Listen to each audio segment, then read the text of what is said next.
अस्सलाम वालेकुम and welcome to all part 2 students in RB tutorial. बेटा जो हम स्टडी कर रहे हैं ये चैप्टर नंबर 8 है एलिफेटिक हाइड्रोकार्बन्स। लास्ट लेक्चर में हम स्टडी कर चुके हैं। मतलब हम लास्ट अगर प्रीवियस 2 लेक्चर्स की बात करते हैं तो फर्स्ट वन हमने इंट्रोड्यूस किया था कि रिएक्टिविटी क्या होती है एल्केन्स की। जैसे कि हम कहते हैं alkanes are the paraffins, these are the less reactive. उससे जो नेक्स्ट लेक्चर था उसमें हमने इनके रिएक्शंस देखे थे, ऑक्सीडेशन रिएक्शंस, जिसमें हमने कंप्लीट कंबशन, इनकम्प्लीट कंबशन, और नेक्स्ट वन जो था जो बहुत इंपॉर्टेंट था, आपको मेंशन भी किया था, that is a catalytic oxidation. तो आज जो हम रिएक्शन स्टडी करने जा रहे हैं, this one is a substitution reaction, जो कि बहुत इंपॉर्टेंट रिएक्शन है, जिसमें से हमारे पास जो टाइप इंक्लूड होती है, this one is a halogenation reaction. और हैलोजिनेशन रिएक्शन में जो इंपॉर्टेंट मैकेनिज्म चलता है, फ्री रेडिकल मैकेनिज्म, ये बहुत ही इंपॉर्टेंट क्वेश्चन है। तो बेटा आपने कोशिश ये करनी है कि आपने ये फ्री रेडिकल मैकेनिज्म पे ज़रा फोकस करके आपने इस लेक्चर को बहुत गौर से सुनना है। बहुत इजी प्रोसेस है, ये आगे जाके आपके लिए बहुत ज़्यादा हेल्पफुल होगा according to the FSC chemistry part 2। तो अब हम लेक्चर स्टार्ट करते हैं अपना। First one is a substitution reaction. Substitution जैसे कि आपको ऑलरेडी मेंशन किया गया था कि सब्सटीट्यूशन क्या होती है, कि सब्सटीट्यूशन में जस्ट लाइक हम इसको सिंपल लैंग्वेज में कह सकते हैं, it is a replacement reaction. कि एक एटम जो होता है वो दूसरे एटम को क्या करता है, रिप्लेस करता है। कि अगर हम कहते हैं कि एक हाइड्रोजन की हमने मतलब एक एटम की जगह कोई दूसरा एटम आके ले लेता है, that is a substitution reaction. अब यहाँ पे जो हमारे सिलेबस में जो टाइप्स हैं अल्केन्स के सब्सटीट्यूशन रिएक्शन जो हम स्टडी कर रहे हैं, इसमें 2 टाइप्स आ जाती है, नाइट्रेशन और हैलोजिनेशन। नाइट्रेशन क्या होता है? नाइट्रेशन मतलब होता है इसका addition of nitro group. NO2 group को हम क्या नाम देते हैं? नाइट्रो ग्रुप का नाम देते हैं। और नाइट्रो ग्रुप को ऐड करने के लिए जो हमारे पास रिएजेंट होगा, मतलब हम यहाँ पे कहते हैं कि जो हमने रिएजेंट लेना है वो क्या चीज़ होगी? HNO3। तो यहाँ पे मैं बेटा आपको समझाती जाऊँ कि रिएजेंट क्या होता है। रिएजेंट वो होता है रिएक्टेंट, जिस चीज़ से रिएक्ट कर रहा होता है उसको हम क्या नाम देते हैं? रिएजेंट का नाम देते हैं। रिएजेंट क्या है? रिएक्टेंट ने मतलब जो हमारे पास स्टार्टिंग सब्सटेंस है उसने जिस मटेरियल के साथ रिएक्ट करना है उसको हम क्या नाम देंगे? रिएजेंट का नाम देंगे। और रिएजेंट के साथ रिएक्ट करने के नतीजे में हमारे पास क्या बनेगी? प्रोडक्ट बनेगी। तो यहाँ पे मैंने मेंशन किया HNO3। अब यहाँ पे ज़रा आपने गौर करना है कि क्या HNO3 को हम इस तरह से लिख सकते हैं HONO2? बिल्कुल लिख सकते हैं। क्यों? क्योंकि यहाँ पे देखें H किसको मेंशन करा है, यहाँ पे एक H है, NO3 एक नाइट्रोजन है और टोटल 3 ऑक्सीजन, जस्ट हमने उसको सेपरेटली राइट कर लिया HONO2। अब हम रिएक्शन लिखते हैं, क्योंकि हम किसके रिएक्शन पढ़ रहे हैं, हम यहाँ पे मेंशन कर देते हैं सब्सटीट्यूशन रिएक्शन ऑफ अल्केन्स। हम अल्केन्स के रिएक्शन पढ़ रहे हैं तो हमारे पास ऑब्वियस सी बात है जो स्टार्टिंग सब्सटेंस होगा वो एक अल्केन है। और सिंपलेस्ट एक अल्केन लेते हैं, जैसे कि हमारे पास मीथेन है CH4, तो उसका अगर मैं एक्सटेंडेड स्ट्रक्चर लिखती हूँ CH4 और साथ में HNO3 को जैसे मैंने अभी मेंशन किया कि हम इस फॉर्म में लिख सकते हैं, तो रिएजेंट हमारे पास क्या आ गया? HNO3, और उसको हमने इस तरह से राइट कर दिया। नाइट्रेशन की डेफिनेशन हमने क्या किया? Addition of a nitro group. तो प्रोडक्ट क्या आएगी? और यहाँ पे मेंशन करती जाऊँ कि ये जो रिएक्शन होता है नाइट्रेशन की जो एडिशन होती है, इसके लिए drastic condition. Drastic condition means हमें स्पेसिफिक कंडीशन चाहिए होती है रिएक्शन को कंप्लीट करने के लिए।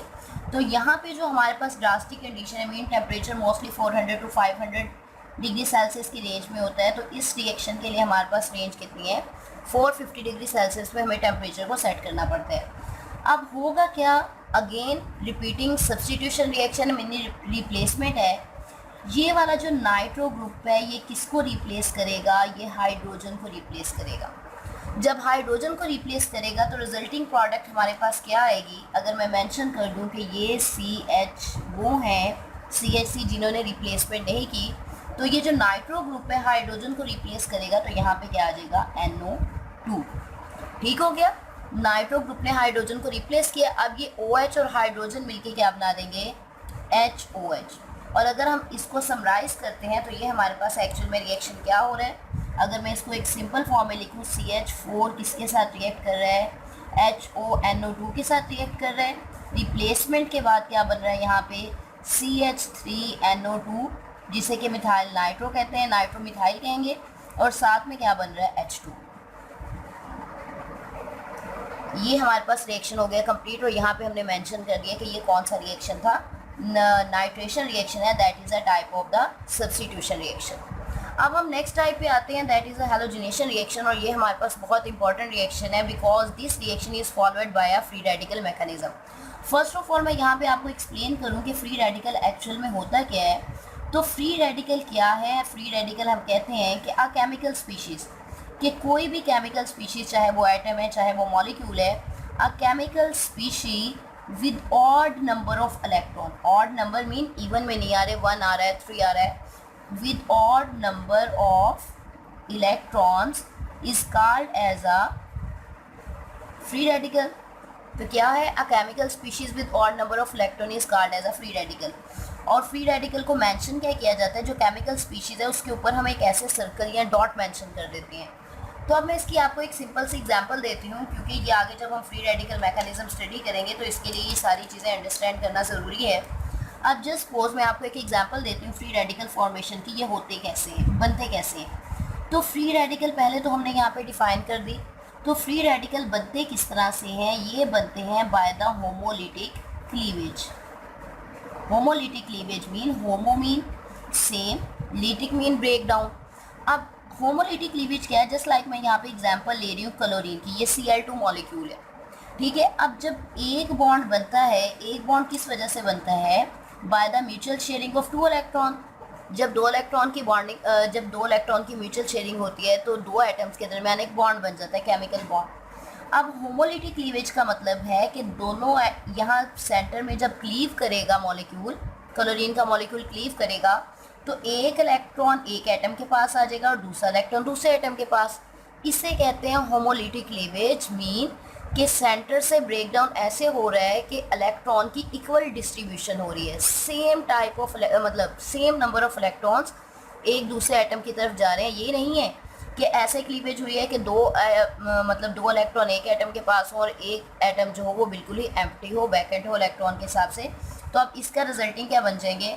हमारे पास 2 फ्री रेडिकल बन जाएंगे क्लोरीन के। यही सेम मैकेनिज्म जो है ये हमने यूज़ करने हैं आगे हैलोजिनेशन के प्रोसेस में।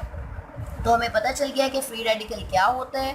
फ्री रेडिकल होमोलिटिक क्लीवेज से बनता है, जिसकी हमने एक एग्जांपल मेंशन कर दी, by the homolytic cleavage of the chlorine. और जैसे कि मैंने ऊपर मेंशन किया था कि हम एक डॉट लगा देते हैं फ्री रेडिकल के ऊपर, तो यहाँ पे हमने एक फ्री रेडिकल बनाने के बाद ये एक फ्री इलेक्ट्रॉन को डॉट से रिप्रेजेंट कर दिया। और ये बहुत ही रिएक्टिव केमिकल स्पीशीज़ होती है। कि फ्री रेडिकल क्या होता है? सबसे ज़्यादा रिएक्टिव केमिकल स्पीशीज़ जो होती है in the form of the free radical.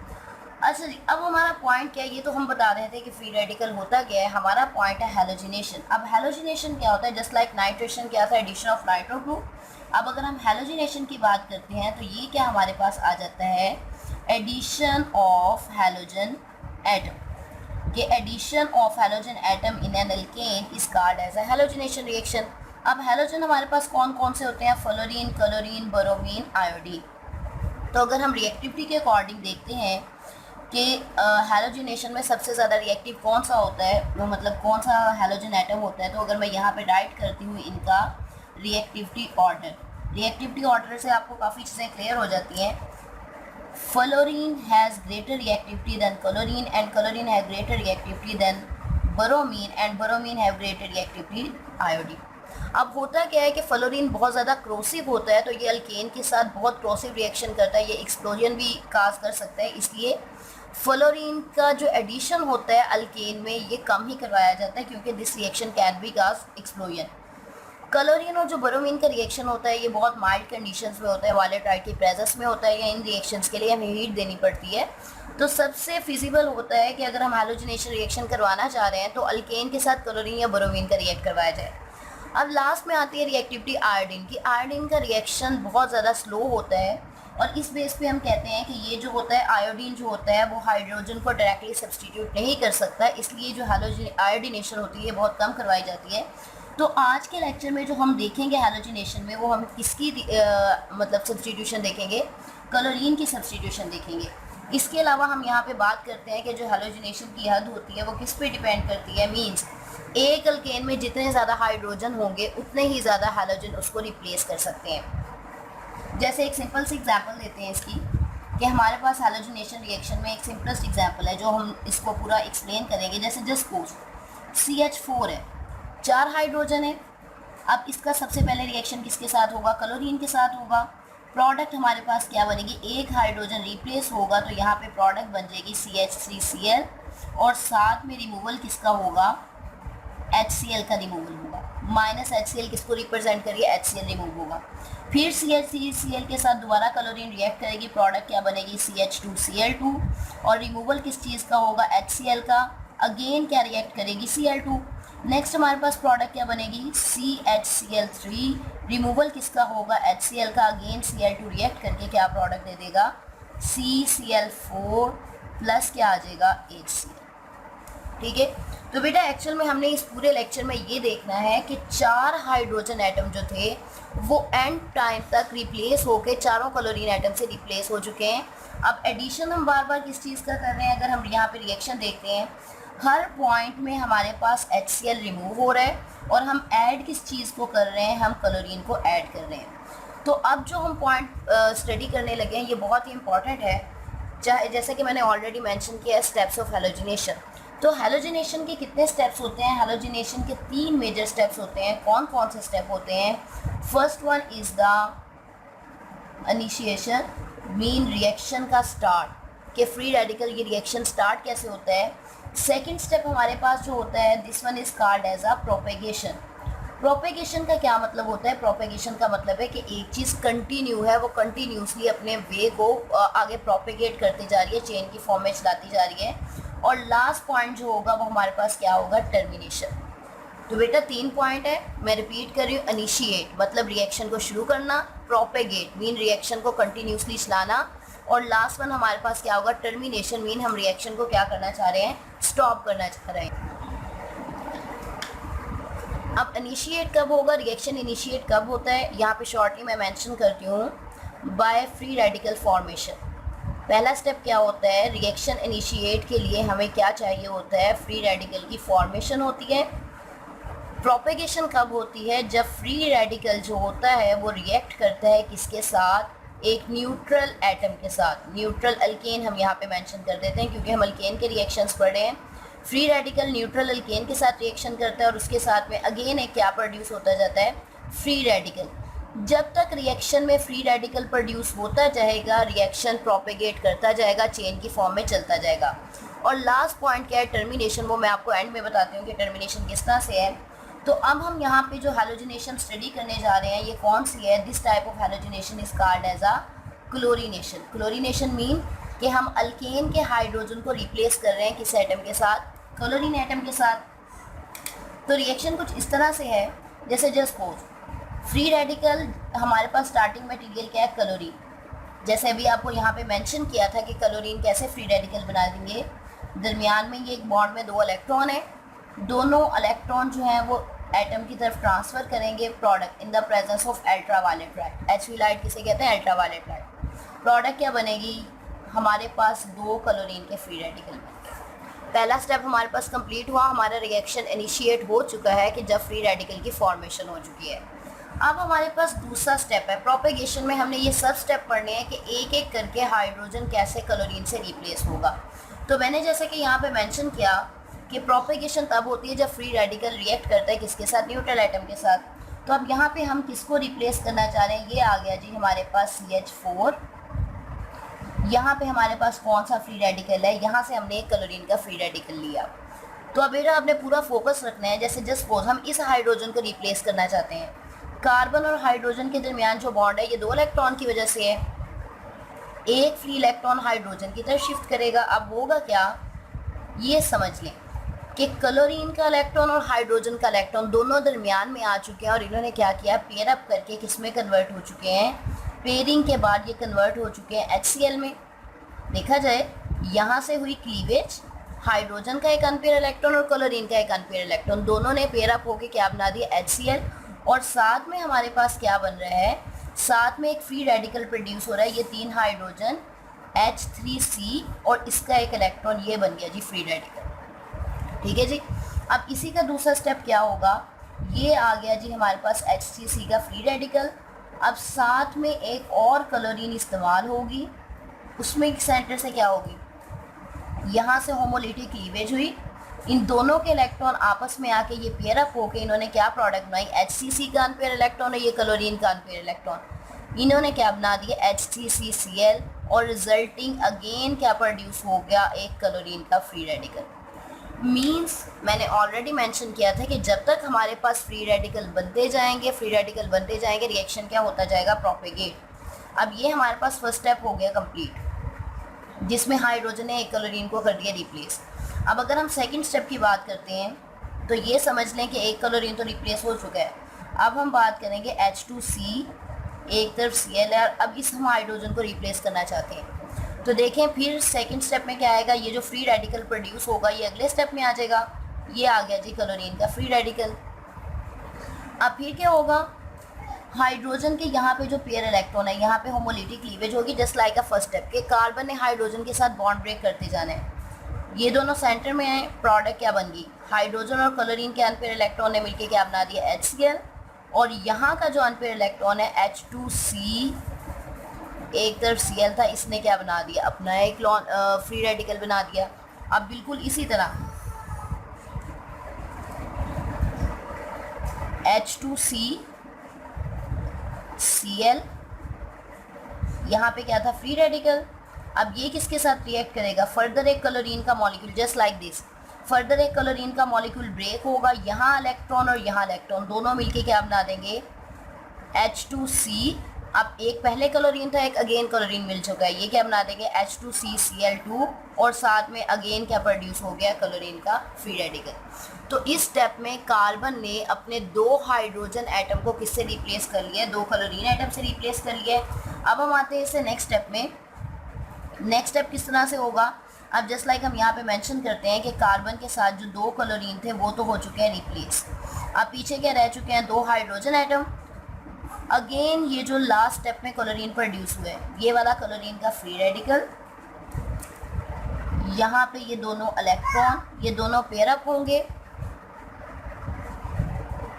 Product क्या बन जाएगी, HCl, और साथ में क्या प्रोड्यूस हो जाएगा, कार्बन के ये 2 क्लोरीन और साथ में एक हाइड्रोजन का फ्री रेडिकल। नेक्स्ट स्टेप में अगेन वही फिनोमिना रिपीट होगा, कार्बन का फ्री रेडिकल, दोनों तरफ क्या है, क्लोरीन और एक हाइड्रोजन, और साथ में एक क्लोरीन का क्या होगा, ब्रेक डाउन। ये दोनों इलेक्ट्रॉन के लॉन पेयर एक दूसरे के आमने सामने आके क्या बना देंगे, ये बन गया क्लोरीन, क्लोरीन, अगेन क्लोरीन और एक हाइड्रोजन, और साथ में क्या प्रोड्यूस हो गया, क्लोरीन का फ्री रेडिकल। अब हमारे पास सिर्फ लास्ट स्टेप है। अब लास्ट स्टेप क्या है, आप देख सकते हैं पहले स्टेप में एक हाइड्रोजन जो था उसने क्लोरीन को रिप्लेस किया था, दूसरे स्टेप में 2 हाइड्रोजन 2 क्लोरीन से रिप्लेस हो चुके हैं, तीसरे स्टेप में जो तीसरा हाइड्रोजन एटम था वो क्लोरीन से रिप्लेस हो चुका है। अब हमारे पास लास्ट स्टेप है, हम यहाँ पे मेंशन कर देते हैं। अब लास्ट स्टेप किस तरह से है, जस्ट लाइक हम यहाँ पे मेंशन करते हैं, C कार्बन के साथ Cl3 और यहाँ पे क्या है, कार्बन। अब ये लास्ट हाइड्रोजन एटम है, ये किसके साथ रिएक्ट करेगा, क्लोरीन फ्री रेडिकल के साथ।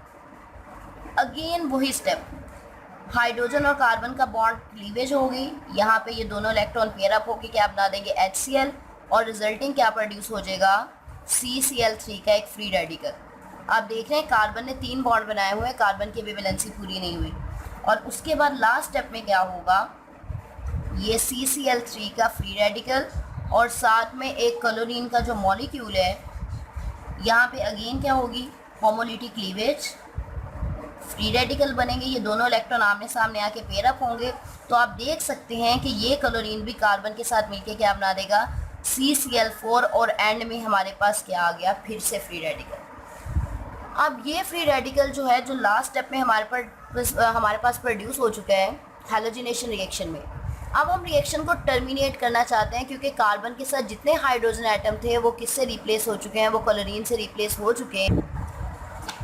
अब लास्ट स्टेप हमारे पास क्या है, रिएक्शन मैकेनिज्म में टर्मिनेशन। टर्मिनेशन मीन हम रिएक्शन को स्टॉप करना चाहते हैं। और फ्री रेडिकल मैकेनिज्म में रिएक्शन स्टॉप कब होता है, जब एक फ्री रेडिकल दूसरे फ्री रेडिकल के साथ सामने आ जाता है, तो रिएक्शन क्या हो जाता है, हमारे पास स्टॉप हो जाता है। जस्ट लाइक अभी हमने देखा था, हमारे पास लास्ट रिएक्शन में क्या आ रहा था, क्लोरीन का फ्री रेडिकल, और अगर हम इनिशिएशन वाले पॉइंट में देखें तो वहाँ पे भी एक क्लोरीन का फ्री रेडिकल है।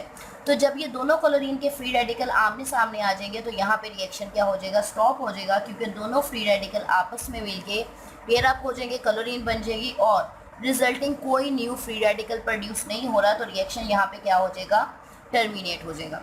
तो अगर हम इसको यहाँ पे हमारा रिएक्शन होता है कंप्लीट, अगर हम यहाँ पे देखते हैं इसको थोड़ा सा रिवाइज में देखते हैं, तो हमने मेंशन किया था हमारे पास हैलोजिनेशन के 3 मेजर स्टेप्स होते हैं। First one is initiation, second one is propagation. Reaction start कब होता है, जब फ्री रेडिकल की फॉर्मेशन होती है। प्रोपेगेट कब होता है, जब फ्री रेडिकल एक न्यूट्रल एटम मीन अल्केन से रिएक्ट करता है, और तब तक हैलोजिनेशन होती रहती है जब तक एक अल्केन के सारे हाइड्रोजन एटम रिप्लेस नहीं हो जाते। और सेकेंड वन, जब तक रिएक्शन में फ्री रेडिकल प्रोड्यूस होते जाएंगे, प्रोपेगेशन चलती जाएगी। और रिएक्शन टर्मिनेट कब करता है, जब फ्री रेडिकल आमने सामने आ जाते हैं। जस्ट लाइक हमने यहाँ पे मेंशन किया है कि एक क्लोरीन जो है वो यहाँ प्रोड्यूस हो रहा है, मतलब प्रोपेगेशन के लास्ट स्टेप में, और एक क्लोरीन इनिशिएशन में प्रोड्यूस हुआ था। तो ये दोनों आपस में मिलके क्या बना देते हैं, क्लोरीन बना देते हैं, और रिएक्शन यहाँ पे क्या हो जाता है, स्टॉप हो जाता है। तो बेटा आज का हमारा लेक्चर कंप्लीट हुआ, जिसमें हमने सब्स्टिट्यूशन रिएक्शन ऑफ अल्केन्स को स्टडी किया, नाइट्रेशन और हैलोजिनेशन को, और मोस्ट इंपॉर्टेंट था free radical mechanism. I hope आपको क्लियरली समझ आ चुका होगा। अगर फिर भी इस लेक्चर से रिलेटेड आपका कोई क्वेश्चन हो तो आप कमेंट सेक्शन में पूछ सकते हैं। Thank you so much.